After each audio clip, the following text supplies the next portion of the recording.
3 days ನಿಮ್ಮ experience? ತುಂಬ ಒಳ್ಳೆಯದಿತ್ತು ಆ್ಯಕ್ಚುಲಿ. ನಾವು ಎಷ್ಟು ಫೀಸ್ ಎಕ್ಸ್ಪೆಕ್ಟ್ ಮಾಡೋದಕ್ಕಿಂತ ಸ್ವಲ್ಪ ಕಡಿಮೆನೇ ಮಾಡಿದ್ದಾರೆ. Okay. Thank you for Prajwal sir. Service ಹೇಗಿತ್ತು? Service super. Hospital sisters doctors ಎಲ್ಲ ಸೂಪರ್. ಓಕೆ. ಮೆಡಿಸಿನ್ಸ್ ನೋವು ಒನ್ ಡೇ 2 ಡೇಸಲ್ಲಿ ಇತ್ತು, ಮತ್ತೆ ಫಿನಿಶ್ ಆಯ್ತು. ಓಕೆ. Thank you. ಸಮಸ್ಯೆ ಎಲ್ಲ? ಹಾಂ, ಇಲ್ಲ, ಏನು ಸಮಸ್ಯೆ ಆಗಿ ಅಂತ ಇಲ್ಲ. ಹಾಂ, ಬ್ರೀದಿಂಗ್ ಎಲ್ಲ ಕ್ಲಿಯರ್ ಇದೆ. ಓಕೆ. ಮತ್ತೆ ನಿಮ್ಮ ಜೊತೆ ಎಷ್ಟು ಜನ ಬಂದಿದ್ರು ಹಾಸ್ಪಿಟಲ್? ನಿಮ್ಮ ಜೊತೆ ಒಂದು 4-5 ಜನ ಇದ್ದರು. ಓಕೆ. ಬಟ್ ಸ್ಟೇ ಆಗಿದ್ದು 2 ಜನ ಸ್ಟೇ ಆಗಿದ್ರು. ಓಕೆ. ಅವ್ರಿಗೆಲ್ಲ ಅವಕಾಶ ಕೊಟ್ಟಿದ್ರಾ? ಅವರಿಗೆಲ್ಲ ನೋಡಲಿಕ್ಕೆಲ್ಲ ಅವಕಾಶ ಕೊಟ್ಟಿದ್ರು. ಓಕೆ. ಓವರಾಲ್ ಆಗಿ ಹಾಸ್ಪಿಟಲ್ ಸ್ಟೇ ಎಲ್ಲ ಫ್ರೀ ಚೆನ್ನಾಗಿತ್ತು. ಫೆಸಿಲಿಟಿ ಎಲ್ಲ ಫುಲ್. ಓಕೆ. ಏನೂ ತೊಂದರೆ ಇಲ್ಲ? ಏನೂ ತೊಂದರೆ ಇಲ್ಲ.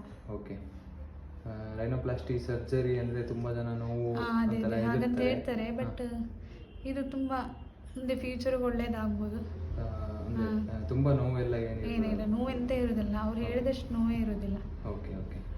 ಸರಿ. ಓಕೆ. Thank you.